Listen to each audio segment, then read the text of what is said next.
Hey, everybody. Welcome to Bearded Baker Banter, the sports podcast.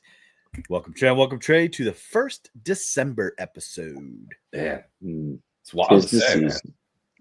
Tis the season for some brews. Mm-hmm. So let's jump right into that, Trent. I'm glad you brought that up. So many of you probably that follow us on social media stuff have been seeing that we have been doing a beer advent. We're doing the 24 days of Christmas. We have 24 different people who have provided 24 different beers. We drink one beer a night. We blog about it on our beardedbakerbrothers.com website, post on our X account, post on our Instagram account. And we've also been putting out some TikTok videos highlighting the beers and also the breweries, which has been kind of cool. So tonight is none other than Trent provided this beer, Pineapple Crushing It by Cape May Brewing Company. Shout out to them out of New Jersey. This is a double IPA sitting at 8%. Nice golden flavor. I don't know. I kind of compared the Christmas in July to Christmas in December. So give us that pop top. Shout out, Richard. Ooh. There it is. There it is. It was even like a little bit drawn out too. It got a little splatter on the keyboard. Oh well, you know. Yeah. From the beer. I've actually been to Cape May Brewing, fellas. Cheers. Really? First of all. Cheers. Cheers it up. Yeah, and Tyler, I'm glad in your one description you brought up their beer garden because it is quite the beer garden and it's a nice little place to sit and sip on their delicious beers. Kind of like the name of it. They call it the Brutanical Garden. Yes. Mm-hmm. Yeah. I think that's pretty cool. Didn't have this though when I went there. In fact, I don't even think this was available, so it's a new one for me, but it's pretty good. Not too bad. You know, 8%er? It's that was my when I was making my selection, I was like, I always go for unique. It's kind of the goal, but I was thinking, why not bring a little sunshine when the days are shorter, so I like that. And also cold. And I associate pineapple with a holiday ham, although I'm not a pineapple and ham guy, believe it or not. I know it looks that you like associate them then. But like Trey, you're a pineapple pizza guy. I love pineapple pizza. Pineapple pizza and Canadian bacon. I don't care what anyone says. The salty sweet combo is out of this world. It's the best. Pretty good. Okay. All right. Well, I like that. Not gonna lie, 8%. That's dangerous. Yeah, dude, super smooth. And honestly, sometimes when you get like the actual like the fruit pineapple juice in it, sometimes beers can be too sweet. This is the perfect subtle sweetness, in my opinion. So, Tyler, can't agree more with that statement. I hate fruited beers that are just fruit and beer mixed. Yeah. I like it to taste like beer with a hint of the fruit. You know what I mean? Well, and I don't know. I'm just kind of looking at the can too, but it does say they use Sabro hops, which kind of helps bring out the juice, but maybe it also kind of like tempers it a little bit too. Yeah. Works with, I don't know. I mean, I know we've brewed beer before, but don't know the science behind it. We'll get there. We'll get there. I just say beer to Baker brews coming in the future. Now. Yes. There's another brewery. It's not Cape May, but that does really good fruited IPAs, and that's Tired Hands in Philly. Same thing. They focus on the beer rather than the fruit, which I think is a key. Not gonna lie though, guys. You know what I'm getting like a comparison to? The second cut from Trogs. Or the mango IPA. Yeah, I'm getting that type of like fruited hoppiness. I could see like I love that this past year. But it's a good comparison. Yeah. I like second cut though. That was my go-to. That's what he said. That's what I said. Oh, I thought you said first cut. No, I said second. Oh, second. Because I don't care for first cut nearly as much as I did second. And second was the double as well. So well, and you know what they say, Ty. The first cut is always the deepest. Yeah. Ooh. Baby, I know. I'm guessing that's the next line, Trey. I'm not. Okay. Yeah. just calling you baby. And I was like a little confused there. Like, Trey, we're recording. Yeah. Yes, we are. Yeah. Yes, we are. I'm always well behaved. Well, guys, love sharing a good brew during the holiday time. It's been good. This is good. This is a good little switch up from the first two we had, which was espresso stout, and then that Christmas Belgian ale. Not gonna lie, those first two I really enjoyed. They were good. Definitely like seasonal. I'm Yeah, going to tell you a little secret. Absolutely. They were both pretty strong beers, and I had to play catch up tonight. So, Oh boy, dude, those Oh. were both 10%. yeah, they were. Yeah. But hey, was we duty started calls, right? Duty calls. Let's cheers to that, boys. Cheers to that. 10%, 8%. We go big here in the Brew Extravaganza. That's right. That's yeah. I'm probably maybe look into that next time when I put them together. I was looking at styles to try to mix them up a little bit when I was putting the whole thing together, but woo, They I was punch us like, in the oh. face early, Ty. Yeah. we might have somebody that finishes a whole case in one week. Sorry, we're still conditioned from the Thanksgiving holiday with drinking, so you can handle the 10%ers, right? Amen. Yeah. But yeah, so let's get into college football here. Obviously, we're heading into championship week.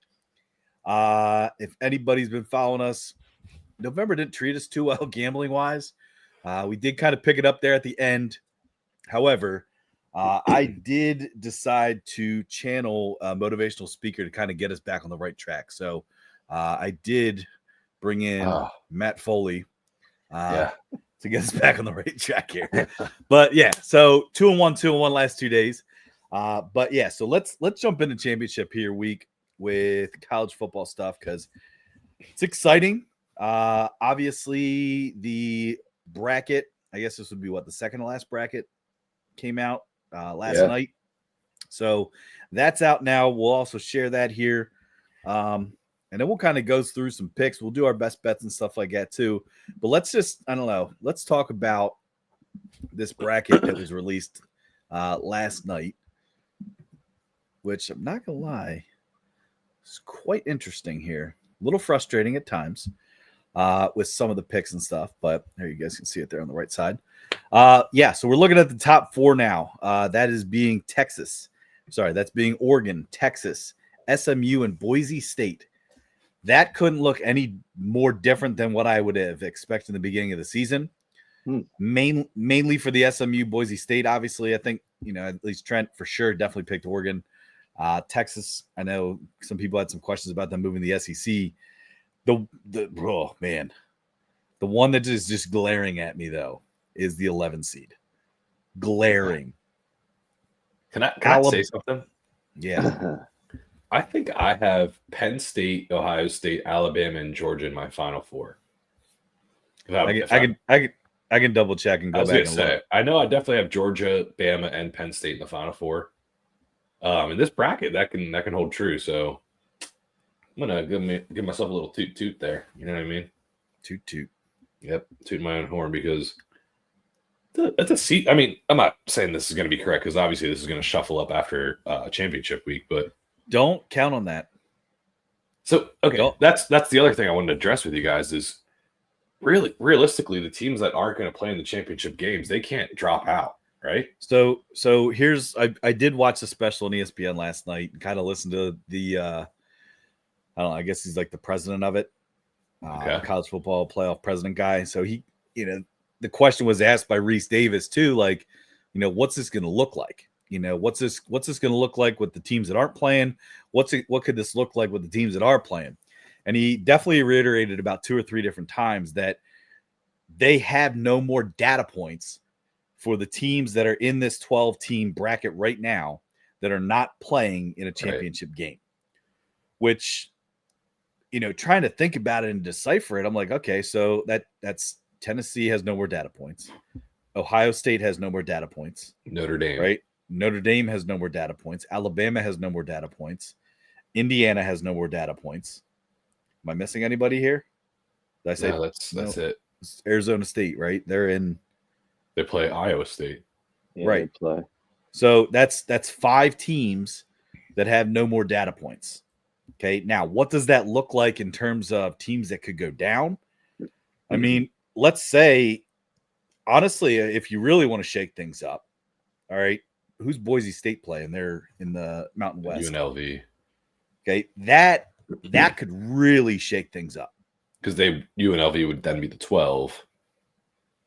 Yeah. Whoever That- wins Iowa State, Arizona State would go to 4.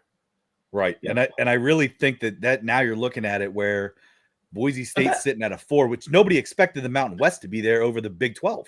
I don't think that would shake things up that much, though, Tyler, because realistically, you're actually getting an easier game in the first round as the 5 seed than you are the second round. Because So then, okay, so Trey, then let's flip those then. All right.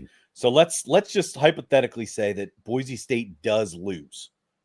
okay, Is Boise State now out of the playoff? yes, Yes. So they go from 4 to out, and you still keep Alabama in there. Yeah. yeah, So it's a legitimate question. Yeah. I do. I think, But then, okay, so then let's say Arizona State wins. So Arizona State goes to the 4, right? Now, even though Boise State would lose, they're out, and now UNLV's the 12, is what you're saying? yes, They have to be. Right now, Yep. UNLV, they set it up perfectly by having UNLV being the highest group of 5 ranked team, besides obviously Boise State. So now they play each other. So basically, that right there is like an early playoff game because I don't believe I'm going to butcher it. Tulane. There you go. Tulane plays Army. Army is ranked 24th. Right. Tulane is not ranked. So therefore, the winner of that doesn't matter. None of the MAC champion, like no other Group of 5 conference besides was that Mountain West, correct? Mountain West. Yeah. has a chance. They're in. Like they're going to get a team in the playoff. It's just a matter of who wins their championship game. So can I bring up something else that I think might really spice it up here? Mhm. Is I would even go as far to say like what's going to happen. I guess I gotta. If Texas loses, My take is okay. Let's say, okay. Let's say that. Ready for this? Follow with me. Mhm. Let's say Boise State loses. okay, So we already agree. Then UNLV has to be the 12 seed, correct? right? Okay. Yep. Now let's say Clemson beats SMU. Okay. Now what the hell happens? Because does SMU go from being an 11-1 team, losing to Clemson in their conference championship, and they're going to go from the 3, and then they're going to go all the way out, and Bama's they're going to not stay going at to go 11? from the 3, Trent. They're going to go from the 8. That's what you're forgetting. The only reason they're the 3 is because they're their projected conference champion. So you think then they're going to drop out of the playoff? I think they would drop out of the top 8 if they lost to Clemson. Yeah. Wow. Okay, so then hold on a second. Then who goes in from the ACC Clemson would be the 4 seed. over Miami? Yeah, it's the conference championship. So okay, so you're saying if Clemson beats SMU, then they go to 4. That'll cause the most. UNLV is 12. Chaos. There's still a lot of possible chaos. Well, I mean, So what would the 3 seed be? What's that? Who would the 3 seed be? I think it'd be the Pac-12 champion or Clemson. The Pac-12. Okay. Sorry, Big 12. Big 12. Oh, Sorry. okay. I'm sorry. Okay, so what about this one though? Let's say Texas beats Georgia. Now you got a 3-loss Georgia team. Do they stay at 7, or do they flip with Ohio State and go to 8? Or do they flip with Tennessee and go 9, and Tennessee goes to 7? Or Did Tennessee beat Georgia head to head? No. See, then, Tennessee, but Tennessee beat Alabama, and Alabama beat Georgia. Then you got Ole Miss sitting there too. So what happens if Penn State loses? Which, let's be real, Notre Dame goes to 5. No. Well, the highest Notre Dame can go is 5. I think. Right. I think Ohio State and Penn State will just switch spots. I don't. No, I don't know. So if Georgia wins, Georgia goes to 5. Ohio State would go to 6, or no, Ohio State would go to 7. Georgia or Penn State would go to 8. Georgia wins, Trey. They're in the top 4. Yes, and then Texas would go to Probably 5. 8. Ohio State to 5. Penn State to 7. I don't know, man. This is tough. Gosh. There's still, and that's the thing. So even though while there's 5 teams that are idle, right, there can still be a lot of movement. Even though, remember that they had also said that just because you're in your championship isn't going to hurt you as much as it could. Can I say this? Out of all the teams, I'm just going to make this prediction. Out of all the teams that are not playing this weekend, I think that the team that has the biggest chance of getting bumped out, even though they're not playing, is Indiana. Over Alabama. Yes, I think Alabama. No way. Yeah, because Alabama beat Georgia, and if Georgia gets in, in what scenario? How? Like, tell me how. I just could see Georgia beating Texas. Let's say Clemson beats SMU. I just see that they're going to just take an Indiana team who had a really weak strength of schedule, got beat pretty handedly by Ohio State. Their one major game, and number 2 team in the country. Yeah, I see them getting bumped out. I hate to say it because I'm frustrated that they put Bama in. Like, okay. Let's.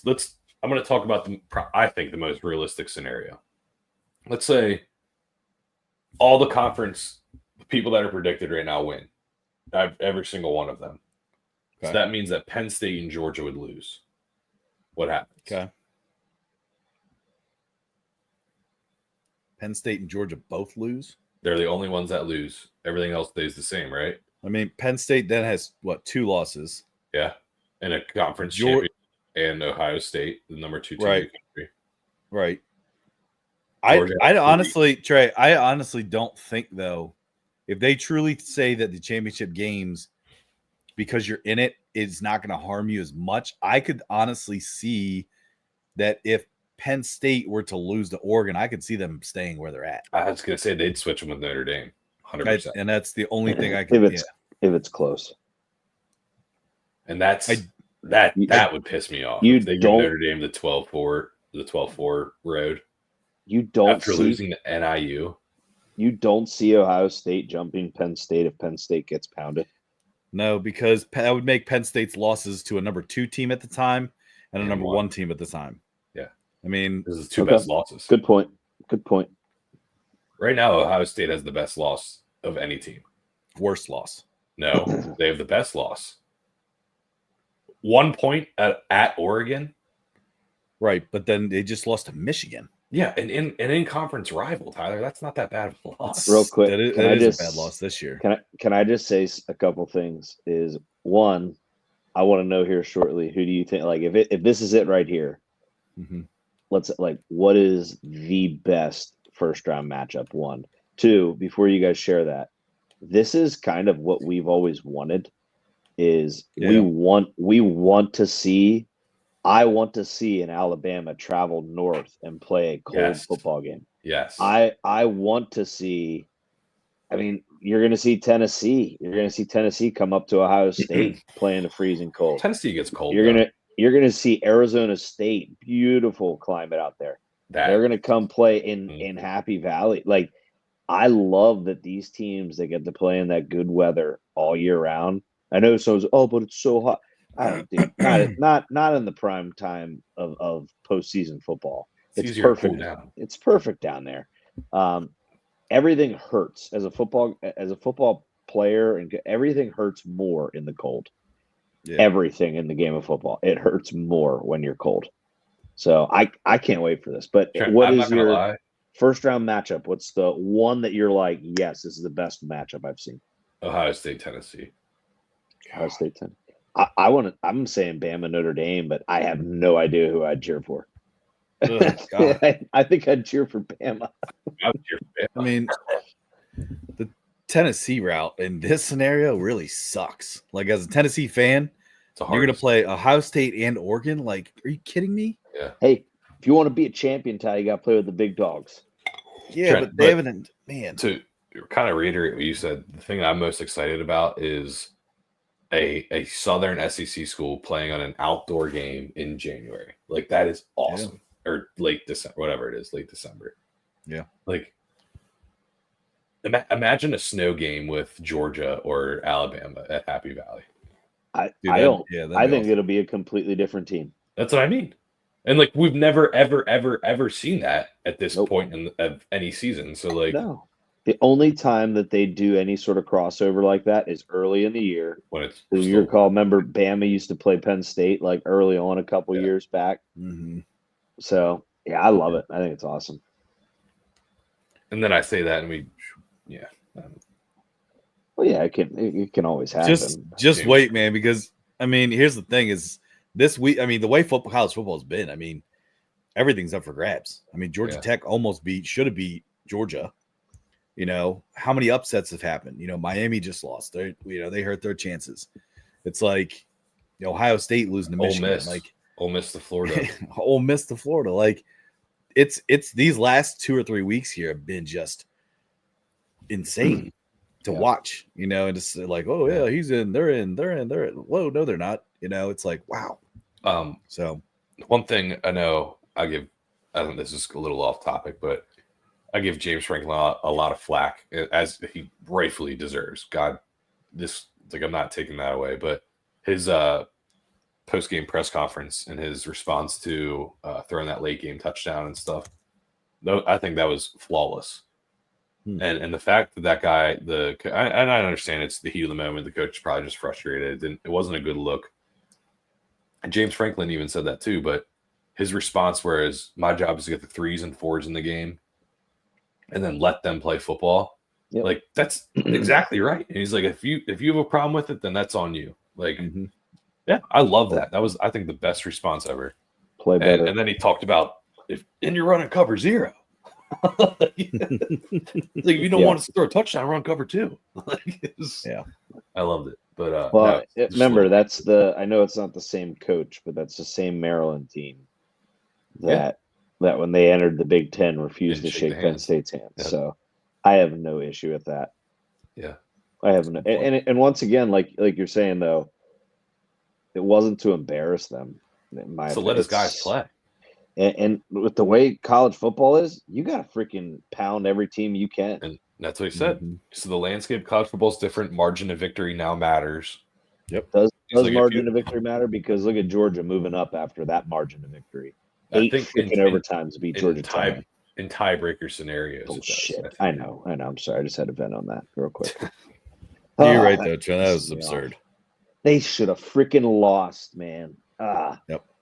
I stayed up for the whole damn thing. Yeah. I didn't. I wish I would have. But once again, I will commend at least the fact that college football has gone to this format, because it is no longer just the same goddamn 4 teams. Who would think that you'd see Arizona State in there? You're seeing Indiana, the Hoosiers in there, basketball school, right?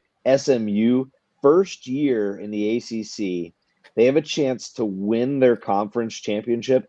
And remember, the ACC said, well, we're also not giving you any, they're not getting any of the money for the conference advertising rights or something like that. Didn't they also get sued by Florida State or somebody to? Yeah, they sued. No, Florida State sued the ACC for letting SMU enter. Yeah, and then they win that conference. And SMU pounded Florida State. So, but hey, the only thing I would ask you guys is, how we have in college basketball the big dance, right? March Madness, Field of 68. Yeah. I mean, I know there's chance for this to expand, but let's say this stays and holds true for quite some time. Do you see any possibility of some form of an NIT for college football that replaces the bowl games? Well, don't they make the bowl games like the names of these games? Yeah, but there's so many more bowl games out there, Ty. Right. So then I'm saying, then you just take the other lesser bowl games and make them a separate tournament. That's what he's saying. That's what I'm Yeah. saying. And then So because what you of all can do this, is, you make the first round buys the losers of the conference championships.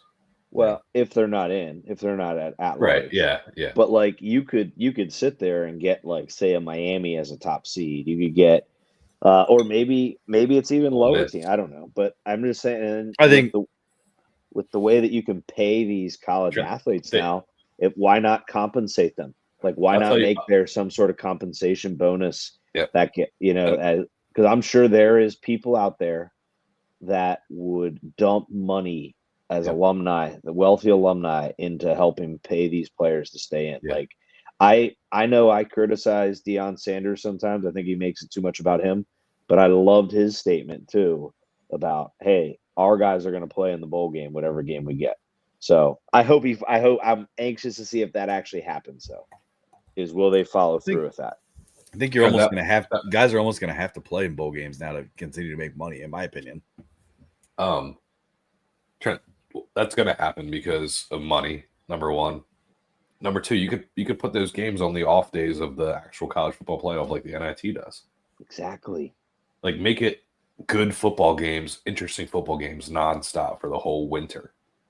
Dude, just expand it then. Don't make it a whole separate playoff. Like just expand it. Oh, I'm okay with a separate playoff tie. I kind of like the NIT. I like it. I don't. Conferences will like it. It's more money in their pockets too. Yep. Yeah. Well, if you do that, then I think you need to take the NIT champion and the champion of this, make them play for the actual national championship.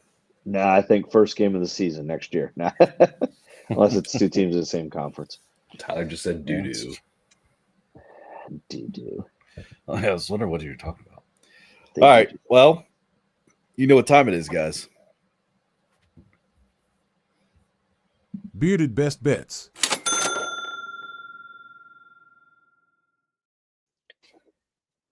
Right.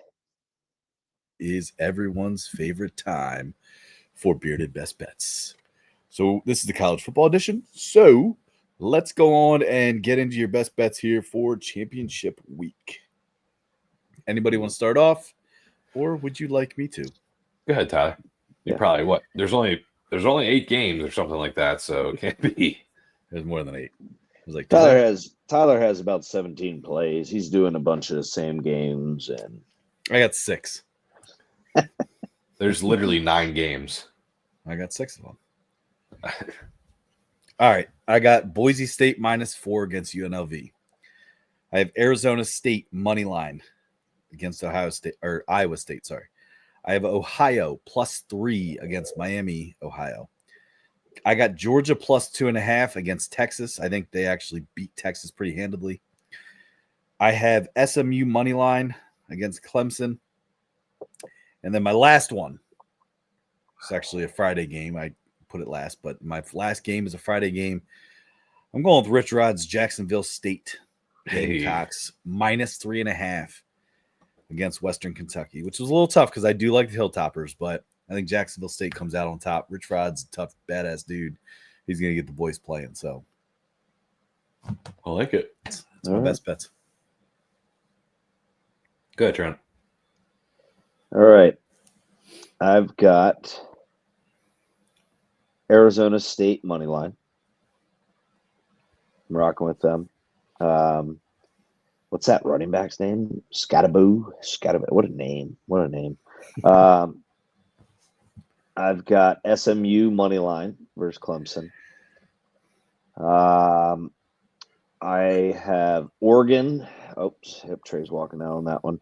I've got Oregon -3.5. Probably my favorite bet out of all mine. I'm just kidding, Trey. I'm kidding.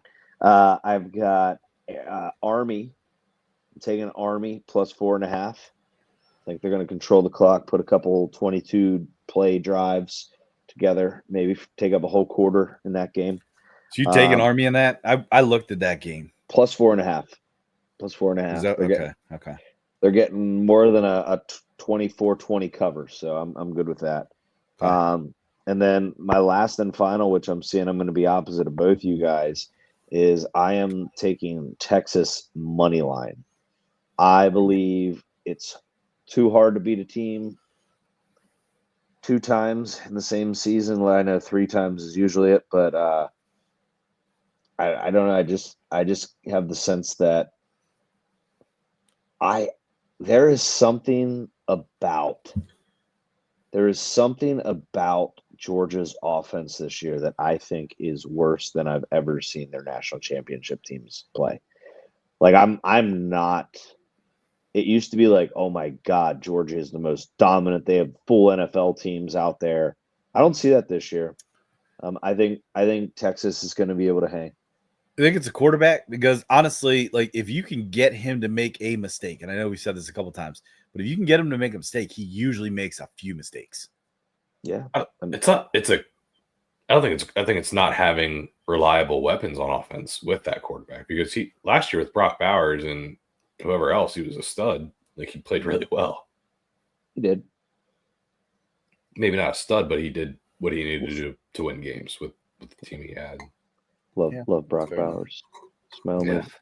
Yeah. All right. I only got 3. Tyler, I'm on Boise -4. Okay. I think they just kind of seal the deal, put no question marks in it, and they put themselves in the playoffs. You guys convinced me. You convinced me. I'm with you guys on that. I like that. Yeah, I think Genty, they want him in the playoff too. I agree with that. He draws a lot of attention. Yep. And it'll just kind of hype up the Heisman argument more if he plays well in the playoff. You know what I mean? That's a valid point. Yep, that's good. Love Georgia +2.5. I think they give it to Texas again. Okay. I just think Georgia, like Kirby Smart, knows how to get his team ready. And honestly, I think he might have been overlooking Georgia Tech. I really do, and that's why they struggled so much. They can never get going, and it was too late when they needed to. But I don't think that'll be the case against Texas. I think he'll have his guys ready to go, and they'll beat them pretty handedly again. Lastly, I have Iowa State +2. I'm opposite of you guys. I think Arizona State is kind of just coasting their way into this playoff, and Iowa State hasn't been a bad football team all year at all. So I think they're just going to pull this one off and kind of sneak their way into the playoff, and those are the only 3 best bets I have. I honestly just think, though, I mean, I think the reason I like, and don't get me wrong, I like Iowa State just because of Brock Purdy, but I'm saying like Arizona State with what that coach did, all right, with his assistant coaches and giving bonuses and things like that. So I just feel like it goes back to like the karma, camaraderie, just your team, your atmosphere, your culture. I don't know, and I could be wrong, but I mean, I think they do win, but yeah, it's not bad to be different. Trey, any picks on the Penn State Oregon game? I know you weren't. No, stepped out there for a second. Okay. No picks. Trent said Trent said he has his pick for Saturday. I'm just kidding. Oh, I'm sure he does. It's probably Oregon like -37 plus 1,000 odds or something, because I think they could do it. Hey, you said it. -37. I'll take that. Beer bet. I'll take 3.5 for a beer if you bet. Give me 6 points, I'll take it. If what? If you give me 6 points. That's doubling the line. No. Okay, I got 3.5 on my book, right? Trent's book that you guys laughed at last week. Dude, give it to me. I'll take 3.5. Come on. 3.5. Come on now. Come on, man. You practice for John Gruden's Gruden Grinders, Trent. Come on, man. Yeah. All right. I don't know, Trent. No, just think a little bit of a kitty cat. That's all. Hey, just think about it. Who's being a kitty cat? Sounds like you are. I am giving you. I'm giving you +3.5. I'm giving you the points. That's more than a field goal. Take it. No. Take it, James Franklin. See, that's just uncalled for. What? That was personal, right? No, put your fourth string in too. Our failure of a coach. Right. Put your fourth string in. God, it's just like, and you know what? This weekend kind of like solidified that you guys both hate Penn State, because Owen, as we're watching the Penn State game, is cheering for Maryland. Was he really? Yeah. No, it wasn't. Yes, he was, Tyler. And I'm like, why is he doing this? And it's because Tyler is doing it also. That's the only reason. Tyler. It's not true. Tyler, don't do that. It's not true. It's your brother. It's your brother. my alma mater, dude. Oregon's my national champion though, so I'm riding with them. Yeah, whatever. Let's get into the NFL. All right. Yeah, we got some NFL picks here. Some things to talk God. about here. So, where are we What are we starting here talking with NFL? Because, I mean, looking at some of these teams, I mean, Trent, I know you've been pretty hype on the Ravens most of the season. I don't know. I don't understand them. Like, I had that's been a team I have not been able to understand all year. I know it was the Eagles, but I also don't believe the hype of the Eagles. What? I'm not on the Eagles bandwagon at all. Wow. Mm, Whose bandwagon are you on? The Lions. That's not a bandwagon. They're gonna win the Super Bowl. But no, I'm saying like I think that they're legit. They're the real deal. Yeah. Another team that I've had trouble really figuring out a lot this year so far is the Texans. CJ Stroud. I know we talked about CJ Stroud, and I was like, man, I was really wrong. And I still will say that I was wrong to that, but he has not been playing to the caliber of play that he was last year. Kind of goes back to, I think, Trent, you'd made the point. It won't, defenses figure out a little bit, after you now got a whole season of tape. But Texans have been struggling. Steelers putting up 44 points against the Bengals was very interesting. What? That was me. I think I said it too, Trey. But I say it every year. That's all. Right. Somebody said it very recently. But yeah, Steelers putting up 44 points. I mean, a lot of people were down on the Steelers, including yours truly. But yeah, they're 9 wins right now. And they just find ways to win. Kind of tough to play. Correct me if I'm wrong. They're like two games away from being the 1 seed. Yeah, it's close. I believe they have 3 losses. Chiefs have 1. 9-3. So I would like to say this though, is I know everybody was on the Jaden Daniels hype train earlier in the year, and he's still doing obviously really well. But I will say this. All right. Bo Nix is proving me wrong as well, because I was way off on Bo Nix. And I'll tell you what, you watched the game the other night against the Cleveland Browns. He was throwing missiles. Yeah. Like half the field. Missiles on point, just leading. I mean, that one touchdown, I couldn't believe it. Which, another horn toot of my own, I'd like to say, because I also said he'd be the best quarterback out of this class. I don't know if you guys remember that or not. He's been crazy, man. And it goes back to your thing about playing a lot of college games. Yeah. He's played 67 college football games and hasn't looked like bad in the majority of them. Like, he's actually looked good. Right.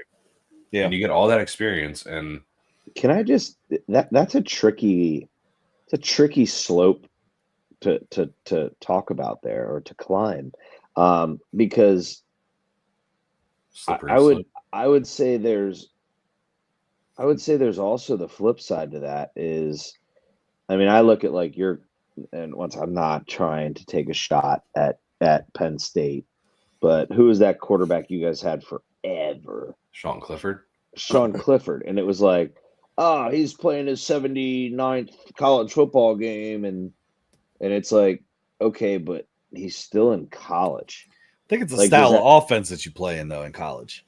Yeah, but okay, Bo Nix, everyone would criticize that he played in freaking Auburn, I think, with Gus Malzahn for a year. I believe, wasn't he not the head coach there? Which is not pro style. It's got wing T backbone to it. And then you're playing in that Oregon offense, which they never give credit to being an NFL style offense. So it's like you got a lot of experience throwing the ball in that offense. Yeah, you do. No, I'm not disagreeing with that, but like, I don't know. I mean, I just it makes me. It just interests me a little bit with that comparison of, hey, a lot of college games, because I also think that could be bad. But Jaden Daniels is guilty of it too. Not guilty of, but he played a ton of college, right? Bo, or what's your Big Penix energy? Mm-hmm. Right? He also was one Indiana. That played. Yeah, played a ton of college. So I don't know. I mean, I but all the guys you're listing, Trent, are in the NFL. Yes, they are. They are right now. But there's also guys out there that have played a lot, and I guess the quarterback position is so tricky, because I mean, right now, like there's a couple quarterbacks that I would say are paid, and I don't know if they're really franchise guys anymore. I'll just name two right now that are just coming to my mind. I'm going to say Trevor Lawrence. I think he might be a miss, and I think I'm just looking at like a Dak Prescott. I think he's a miss, and he's got two huge contracts worth it. But Two of them. like, are they really? Are they the guys? I don't know. Is Tua the guy? Is Justin Herbert the guy? I mean, I know he's having a good Justin year. Herbert's definitely the guy. Yeah, He just needed a coach. Okay. All right. I mean, I'm just throwing some. I mean, Yeah. a lot of Okay. people are critical of Jalen Hurts. Trey, you usually say he's not a top 10 quarterback, but dude he's a top 10 football player. No, he's not. A top 10 football player? I mean, he's up there, man. Like, how could you not give him credit for what he does there? I can name 20 players that are better at football than I can name before I'm Jalen not. Hurts. I'm not doubting you couldn't. Okay, but I'm just putting out there that the dude is a winner. Yeah, He's a winner. He's a winner wherever he goes. He's got the last year's 49ers roster around him too, and that's easy to win games when you have that. Sorry, but That's all I'm saying. Is it every team that is good you say that about? So is it as how am I say? Is it as Okay. unique as you're making it sound? Because Yeah. maybe it's just that these teams are doing really, really good job of signing free agents and drafting. Like, Trent, I'm not saying that's to his fault, but what I'm saying is it's a lot easier to be a successful quarterback when you can hand it off to a guy that's going to be the leading rusher in the history of the NFL. And then you also have two wideouts on either side that are AJ Brown. Is a stud. Devontae Adams is also very good. You got Dallas Goedert, the best offensive line in the league. Devontae Adams that's actually a good point. Devontae Smith. Sorry. Aaron Rodgers has a superstars team around him. How's he doing? Yeah, not good. Yeah, not exactly. good, Trent. And I don't think he's worse than Jalen Hurts this year. I'm not saying that. Like he's not playing as well as Jalen Hurts is playing. Okay, I was about to say. Like I can call a spade. Like that's fine. I'm not saying Jalen Hurts is a better quarterback than Aaron Rodgers. Maybe this year, yeah, but it's not even comparable. So, but on the flip side, Trent, you can sit there and say like, oh, maybe their team is so good because their quarterback is good. I don't think that's true because look at Joe Burrow. If they would win, if they'd flip their one-score games, he'd be the MVP of the season by far. Mm-hmm. And he has two stud wide receivers. I know one's been hurt majority of the year, but both of them missed everything in the offseason and training camp. Right. And they're still losing by scoring 38 points. He does not have Joe Burrow does not have an all-star cast around him at all. He has one good wide receiver in Jamar Chase. What about T. Higgins?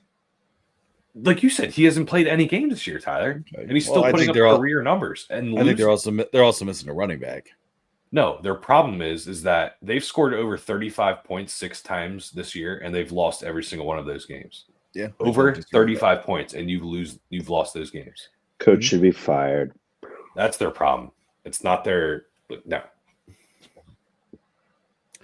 So Trent, real quick little bit of transition here is Trent said about coach and fired and stuff. But so Eberflus was fired. There's been a lot of talk about the awkward too, wasn't it? Like they made him do a press conference. And then they're like, well, has there been any talk? He goes, nope, I'm preparing for San Francisco. And then literally like it was weird because like social media was like, oh my God, the Bears what are they doing? They're keeping him. And then next thing you know, oh, this just in. It was like, what the hell? I think, that's going to be a very interesting job. I know the top name out there is Washington Commanders offensive coordinator for obvious reasons. Wow. That's been a name that's been thrown out there. I don't know, man. That's a job looking at how that team is structured and the success they're not having. I don't know, man. I don't know. And here's the thing, and I had this conversation the other day with somebody, is that you got to understand that some of these openings and stuff, there's some coaches that are around, all right, that have either been coordinators for a couple years that were decent head coaches, right? We're just kind of flying under the radar here, all right? Let's understand that Belichick's possibly out there. Let's understand that Mike Vrabel's out there. All right. Let's understand that Flores, the Vikings D coordinator, could be out there. Like Ben Ben Johnson's another one. There's some talented guys that are out there that, we think, oh yeah, hey, that people Robert are kind of Saleh. forgetting about a little bit. I don't think Robert Saleh's gonna be a head coach. Yes, I think he is. He's gonna be a D coordinator of the Niners again next year. He's But- not going to the Niners. He's staying with LaFleur. No, he's not. He's going back. We'll And see. if he doesn't go back, then Niners are taking Eberflus. Because I think Halfley's going to try to get a head coach job. It'll be very interesting to see what happens. But there's, like I said, the name that I completely forgot about until I was thinking about it today was Vrabel. Vrabel's going somewhere. Yes. And he is a culture guy. If you need a guy to come in and establish your culture, hell, maybe he goes to the Bears. I mean, that's kind of that old school football that Vrabel is that's been the Bears culture in the past. Yeah. Tough ass linebackers, that's been his story in the past. Bring him in, man. See what he can do. I think what you're going to struggle with though, and again, goes back to I am not a Caleb Williams fan. And I think that his prima donna-esque-ness, if you will, I don't know if that's a word, but could steer some people away. I think that it's going to take a very particular type of coach to come into that organization to coach him as a quarterback. Yeah. That's just my opinion.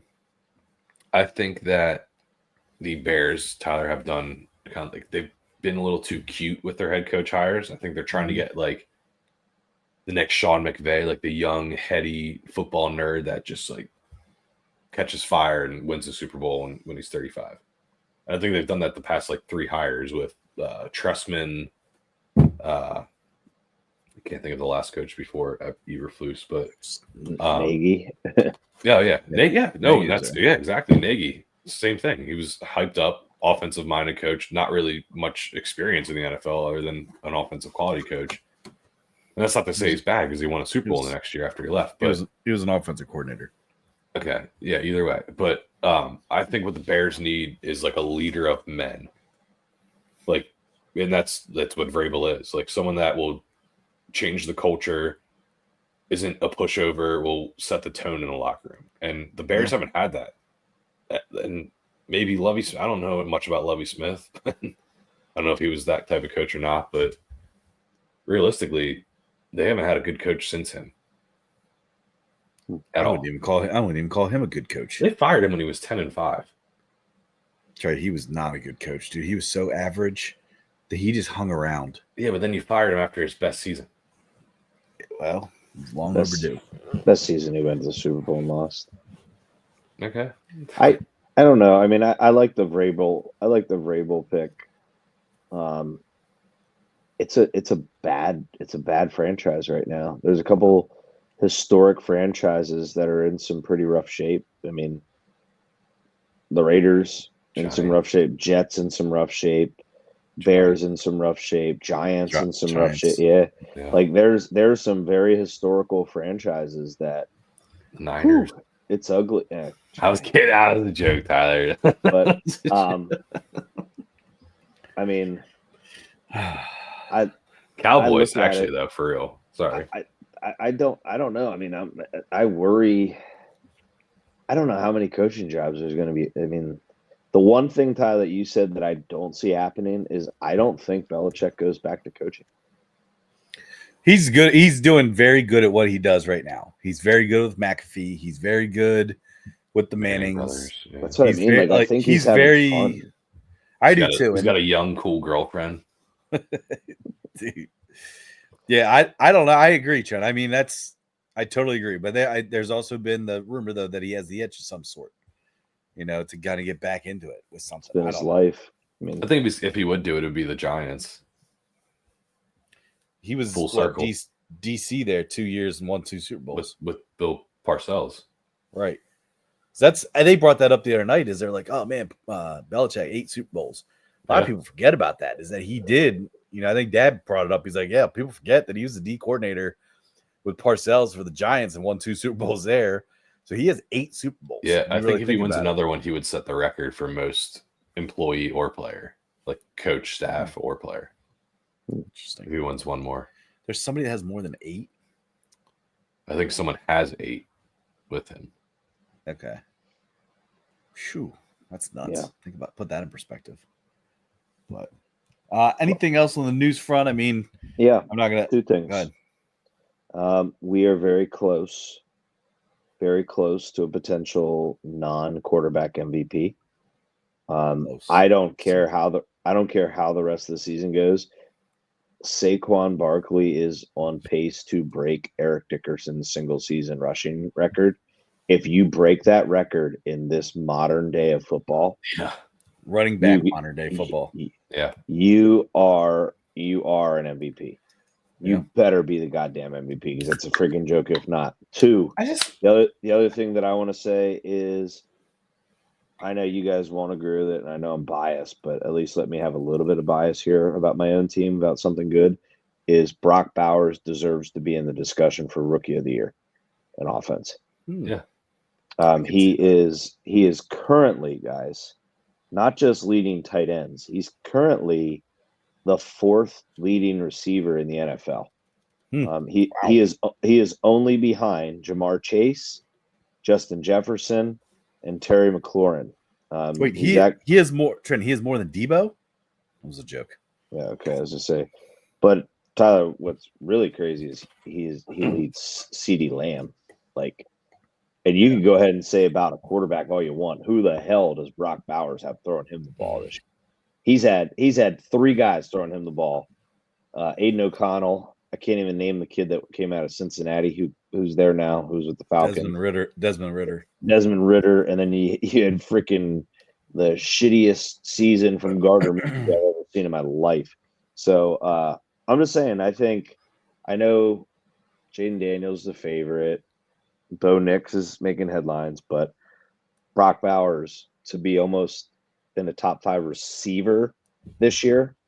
Yeah.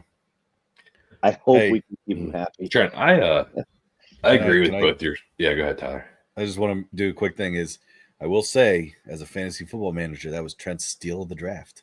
Even though our team's been down, we got Brock Bowers very late, and he's started more than Mark Andrews on our team as a tight end. So, Tyler, shout out to fantasy manager. Yeah, Tyler, I'm glad you just gave Trent some credit because I'm about to tear him down. Whoa! I agree with both statements Trent just made. 100%. Saquon Barkley could be the first non-quarterback MVP in forever, and Brock Bowers deserves to be in discussion of offensive rookie of the year. But what kind of grinds my gears is Trent's tune has changed on Saquon Barkley. And I know it might not have been this year, but with his years of the Giants, Trent called him a bust, a historical bust, and that he's always hurt, and that he isn't anything like he was in college, et cetera, et cetera. And I called him Kajana Carter. Okay, yeah, exactly. And I want you guys to admit that you tell wrong. me his. Hold on, let's talk about his career in New York. Trent, tell me, was his career in New York? Your keyword. What was the last word you just said there?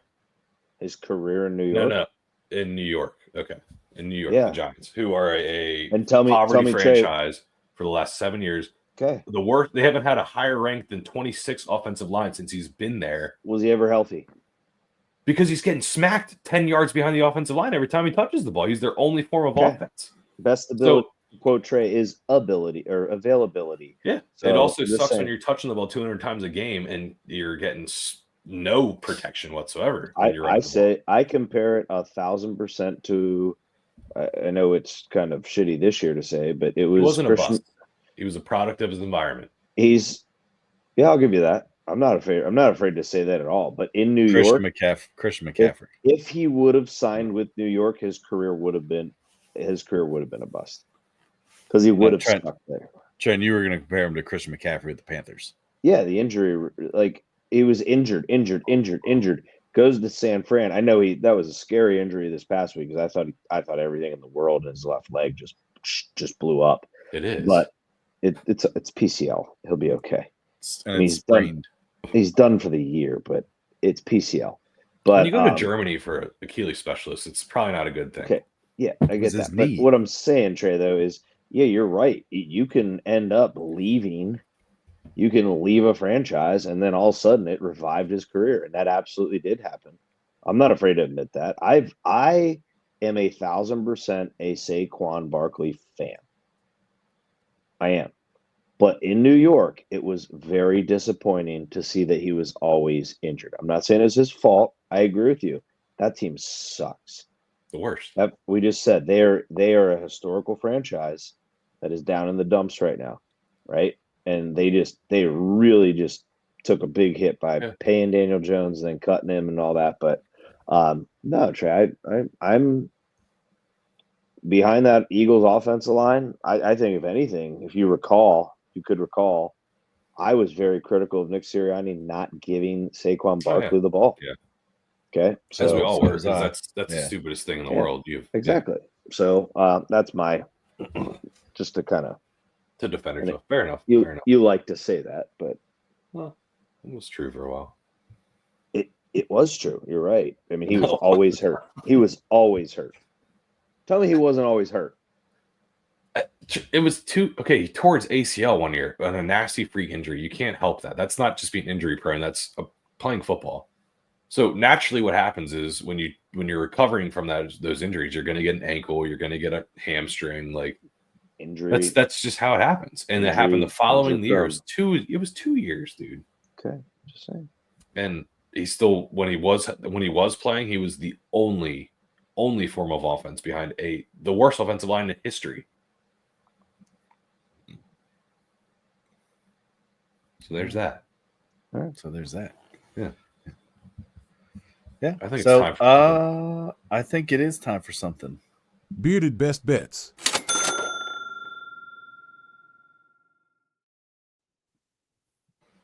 I love that. Everyone's favorite time. All right. So we got NFL best bets here. All right.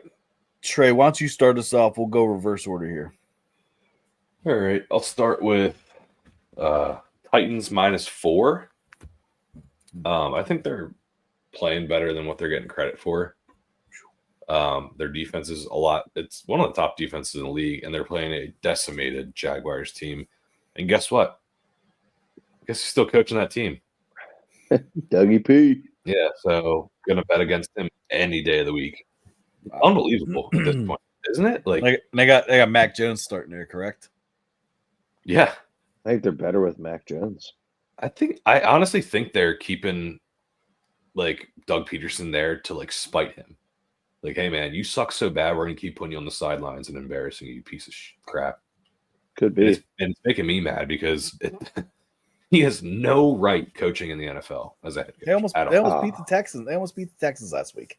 I don't give a crap. No, done. I don't care. Last 2 weeks, they almost won. He sucks. I'm not going to sit here and let anyone defend Doug Peterson. I need him to win a game though, because I need to solidify that Raiders first pick. Yeah. Next one, Giants +5 at home. I just think that Dable's going to go balls to the wall, try to do anything with the rest of his season, not get fired. He honestly might want to get fired. Who knows? Balls to the walls. Yeah, there you go. But +5 home dog, I like it. Saints aren't that good.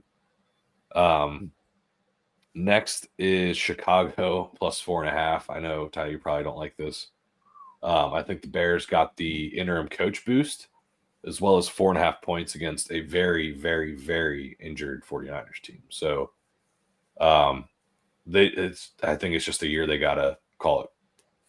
Like, swallow your medicine, take your medicine, and I don't see the Niners turning it around, even though they have a great team. They're just all injured.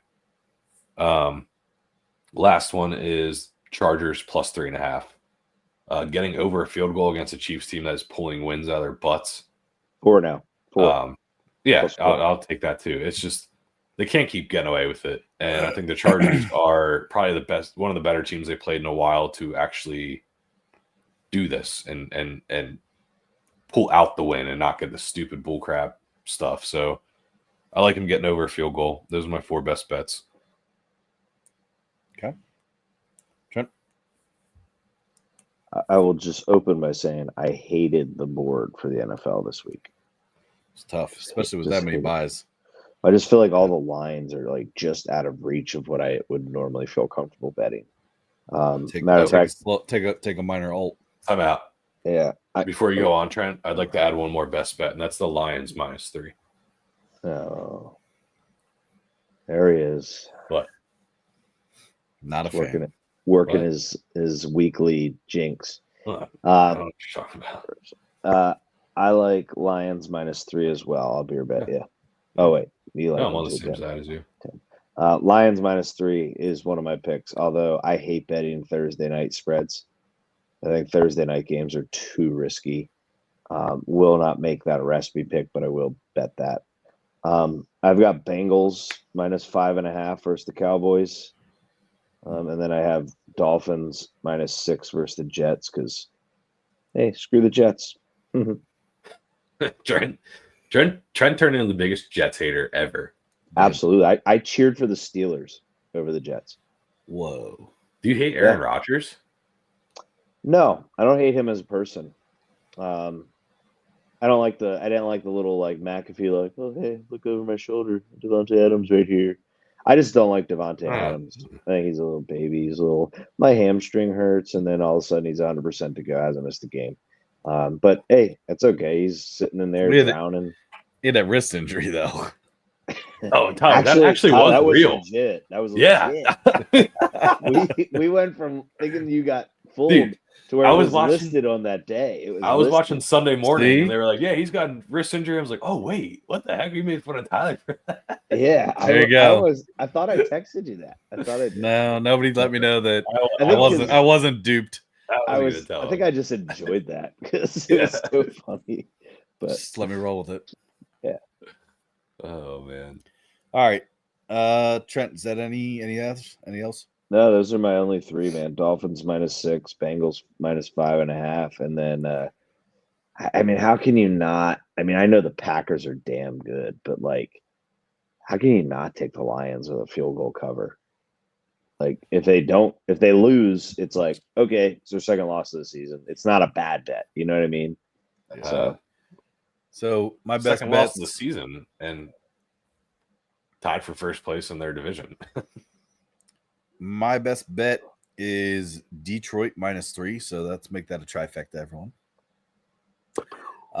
Cleveland Browns +6.5 at the Steelers. I think Jameis Winston's playing pretty well as long as he can not turn the ball over and throw any pick sixes. Can you guys comment? Have you guys seen on X the graphic of him last night when they showed the quarterback comparison? He's like eating W's, throwing the ball, and then like Bo Nix the entire time was like super this serious. all stuff, and Jameis Winston was like, yeah. I laughed because somebody put like the headline like a meme where it said, "Hey, my friend over there is really into you, and this is my friend," and it showed him like doing the dances. I thought my favorite thing was he has been big on the religious speeches and stuff. Oh yeah, his post game conference. You guys see that? Yeah, I asked him about his interceptions. Dude, he's been awesome. He goes, I'm trusting Jesus to deliver me from pick sixes. Yeah. He is entertaining, that's for sure. Sorry, Ty, get to your bearded best bet. That's all right. Yeah. So Browns +6.5 against the Steelers. Bills -4.5. Don't worry, guys. I will not make the Browns +6.5 my pick. Every time I bet against the Steelers, I lose. Yes. So I won't make that my actual official pick. Bills -4.5 against the Rams. I think the Bills just look really steady. Josh Allen looks really good right now. They're clicking on all cylinders. As long as they can beat the Chiefs, not shit their pants, I think they'll be fine to make it through the AFC. Wow, I'm talking in the playoffs. Yeah, nobody will beat them. And then I got also Trey. I'm on Chargers +4 as well. I think it's a good bet right now to bet a spread that's more than a field goal against the Chiefs because they haven't covered. Yeah, I mean they win, but they don't cover. winning by the seat of their pants. So I'm taking Chargers +4 on that, and that's my 4 best bets for the NFL. But, yeah, I think I brought it up last week. Just to bring it up again, but NFC North 27-3 against non-NFC North teams this year. I feel like they haven't played their division games. They haven't. They're all playing this coming up here. Like it's like the only division that hasn't, and like they're But all like 27 and top. 3. Yeah, it's pretty That's good. pretty crazy. Yeah, it is. As long as one of them wins the Super Bowl. Yeah, it'll be the Lions. All right. Everybody's Anything super. else here, NFL football wise? Are we going to touch? You said you guys want to touch on college basketball real quick. Yes. Because I will say this: that SEC ACC championship is not looking good for the ACC. That's for sure. ACC spokesman, any comments? Well, guys, 8-0. It's 8-0. Yeah, we're gonna get our first win here in an upset fashion. Clemson's gonna follow through. I mean, here's the thing: is in my opinion, none of the losses were unexpected. The Blue Bloods tomorrow are going to play, and I've got confidence that Carolina will knock off Alabama. Duke is going to upset the number 2 team in the nation, which frustrates the hell out of me that the books are making Duke the favorite again. So they've now made Duke the favorite against Kansas. Cameron.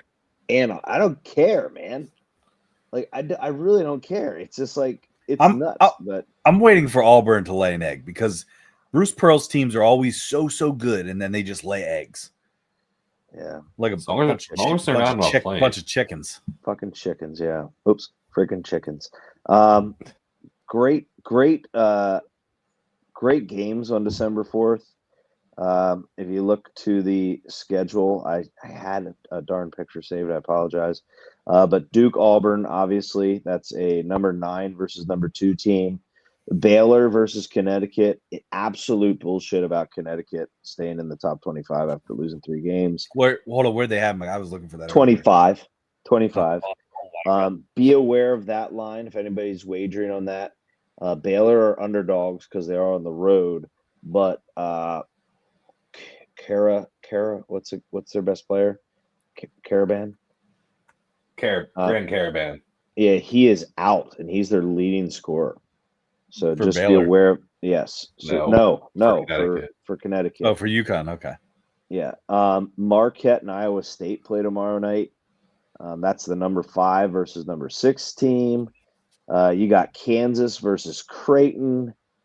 I mean, guys, it is just like full slate of just incredible games the whole way through. Obviously, it's the SEC. You mean tonight?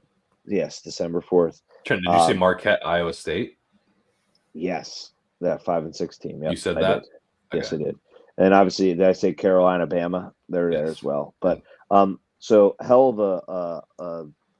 a SEC, ACC challenge, and then I believe it's the Big 12, Big East challenge, correct? Yes. Yep. At the same time, which is just wonderful. Just makes my heart whole. Right after Feast Week, it's great. Well, Tyler, thank you. Let's talk real quick about Feast Week results. Ready? What a Feast Week. What a Feast Week. 60% of the AP top 25 lost during Feast Week. Okay, wow. Ready? Number 2, UConn lost 3 times during Feast Week. And you know what? Hurley, I liked Hurley until his antics at the Maui. And then his presser of we'll never do that again. That was what's an MTE? I think he's talking about something with like mid-tournament, multi-tournament exhibitions. I think maybe that's what it is, but they're not. It's not an exhibition game, right? Anyway, number 3 Gonzaga lost once. Number 5 Iowa State lost once. Number 6 Houston lost twice. Alabama lost. Duke lost. Carolina lost twice. Indiana, number 14, lost twice. Arkansas lost. A&M lost. Creighton lost twice. 22 Xavier lost. Ole Miss lost. Arizona lost twice. And Mississippi State, number 25, lost as well. So, boy, there is either whoever did these preseason rankings is dumb as shit. Probably Joey Lenardi dipshit. Sorry. I know it's coming. I was gonna like probably Joe Lenardi did it. Well, let me see here. But anyway, this is why like it's not even March, guys, and it is just once again. I know it's super early. and we know some of those teams that I just rattled off that, UConn's going to make their way back. They're going to be a contender at the end, I think. I don't know. I rattled this stat off to you guys. Last team to go back to back was Florida. Damn you. I just saw it. Just kidding. Change it back. I am. Sorry. I won't speak until you take that off my screen. Damn you. Hey, I have a movement we could probably all get behind. Hold on. Last team to go back to back was Florida. The year after they went back to back, they were playing in the NIT championship. So keep that in Keep an mind. eye out on UConn. Yeah, that's you did text us that. That was interesting. I didn't realize. Look, I thought you were gonna make a Carolina comment. No, Like, not Let's at all. start Florida, a so, all right. campaign, fellas. I'm supporting Carolina. ACC, SEC challenge. Let's go Heels. Appreciate Yeah, you it. heard that. You heard that. I know. That's the only time I'll ever say that. We're gonna put this on our TikTok. Just wait. I got something coming for you. In the Guys, I future. think we need to start a campaign and a movement, and I think you guys can get behind it too. Okay. We need to get Joe Lenardi out of his role, and the perfect man to replace him is Greg Peterson. Oh, Oh, all right. I'm a little hurt, Trey. I thought you were gonna say me, but it's fine, man. No, you're not. Greg does his homework. He puts in the work 100%. Wow. Whoa. Like I'm talking like more than anyone on this planet. The guy doesn't sleep, literally. Okay, Man. I like to sleep, but geez, Jack, it kind of hurt, man. But seriously though, like think about it. Does anyone know college basketball better than Greg Peterson? I'll tell you what he does with his spreadsheets is absolutely ridiculous. Jeez. Trey can't stand Trey. I thought you were gonna put Trey Peterson. That's what I can stand Trey. He just hates Penn State. There you go. Hey, ACC is on the board, boys. Clemson All right. is currently rushing the court versus Kentucky. Don't do Good that. for them. Guys, act like you've been there. Yeah, don't do that. I would You know do what's funny is that line. Now coming from a Tar Heel fan, remember Tar Yeah. Heels rushed their court when they beat Duke. that. They'd be unranked teams too. Oh man! I will say this though, that line today was very fishy to me. Because it was Clemson? UK 1.5. Yeah, -1.5. And I Oh, looked at it good. and I'm like, well, yeah, but I know that, but I'm just saying like Kentucky was on a roll, man. Yeah. There was a lot of weird lines today that I didn't like a lot. Hey, I will say this. I know Yesterday, sorry. you touched on it earlier. That college basketball has been pretty tough. We are still learning. These teams, these. Oh, Chris Farley, that's right. Just get back on the right track. Yeah, exactly. But it is still a one team that I want to point out to you guys. Keep an eye on is UNC Wilmington. They have been pretty significant dogs, by anywhere from like 4.5 to 8.5 points. They were 5.5 point dogs today versus East Carolina, and it's not a one-time occurrence. I've been like kind of sitting on them right now. Mhm. You know how like you don't jump the gun and make them a recipe pick. You just like you're monitoring teams, and I've been monitoring them. I know they're only 5-2, but solid CAA team. Tonight they won outright as pretty big dogs by 14 points, 67-53 over at the time undefeated East Carolina team. So Yeah, just they're heads matched up. Can I tell you what frustrates me when like because I do the same thing trying to sit on teams. Yeah. Bet them aside. Then I'm like, all right, it's time. Let's make them a pick. And they lose. And they freaking blow it. Yeah. Well, I will say this, high Ty, points done that to me twice now. careful And with it's all- high point. They're it's very all- injured. They're Yeah, I very know. injured. They got like 3 or 4 guys in the rotation that are out right now with high point. Well, that's why I took their team total and not their spread. Can I tell you what my betting strategy has been lately with college basketball? What's that? Is finding teams that preseason were like projected to be doing pretty well that aren't necessarily doing so, about 500, but they're playing like huge big name schools. Yeah. So Santa Clara tonight played TCU, Alabama, I want to say like Wichita State and somebody else, and didn't lose more than 10 points to all of those teams that they lost to. And they were 5-point underdogs against McNeese State, who is a good team. Don't get me wrong, but they're not playing the quality of competition that Santa Clara was playing. Right. So that's been my strategy the last couple of days, and it's been working. So we'll see how long I can ride it out. Hey, you will ride it out. That's for sure. Don't know what that means, but yeah, I'm not sure where to go with that. Yeah. What? Hey, team's been on my watch list here is the Paladins. Furman. Yeah. 2.5-point favorites tomorrow against it's a weird game. I don't know why they're. Hey, Tyler, you keeping those Paladins on your radar? Radar, Paladrones, radar. Okay. Dumb. Was it? Well, come on. Like the words that go front and back both ways. I know what it is. Yeah, Palin. Said it was just an odd thing to say. We used to joke about that, but that's okay. We did. Tyler's like too mature now, I guess. Yeah. He's old. Father He's of outgrown two. He's outgrown it. Yeah. Haven't outgrown it. That's kind of. All right. Anything else? I don't think so. No, just a championship weekend, college football. Enjoy it. Once again, it's like one of those things. It's like it's just when these big weekends occur, it's like super bittersweet. It's like great when it's happening, but when it's over, it's like, oh shoot, man. Yeah, cherish it, fellas. We got like 4 weeks of NFL left, a regular season. Yeah, but I'm in college, man. College is better. It's so much better. Well, when you're Hey, real quick, UFC 310 this weekend. Main event, Pantoja versus Asakura. Pantoja is minus 260. Who you guys got? Asakura. Huh? He's just Asakura. It's his first fight in the UFC. He's been killing it in the PFL. You think he's going to take the flyweight, huh? Yeah, I think that's why they brought him over, is to get Pantoja out of there. Trent? Yeah, sure. Let's take your Asakura. All right, I'll be different. I'll take Pantoja. I also think Shavkat Ramkhanov is going to kill Ian Gary. Okay. Ooh, wow. What? And not a card that I'll probably be watching. And there's Volkov and Sirogan. Sirogan, yeah. Volkov will win that. I mean, I'm I might follow. We'll see.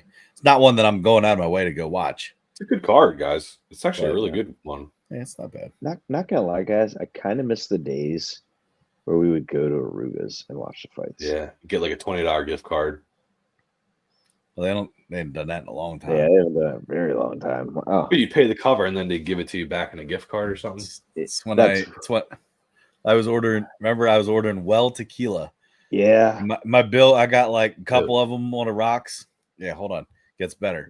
A couple on the rocks, and all of a sudden my bill comes out. It's like over $100. And I was like, $100. I was like, I was ordering well, and she goes, yeah, Patron. And I go, what? Is there well?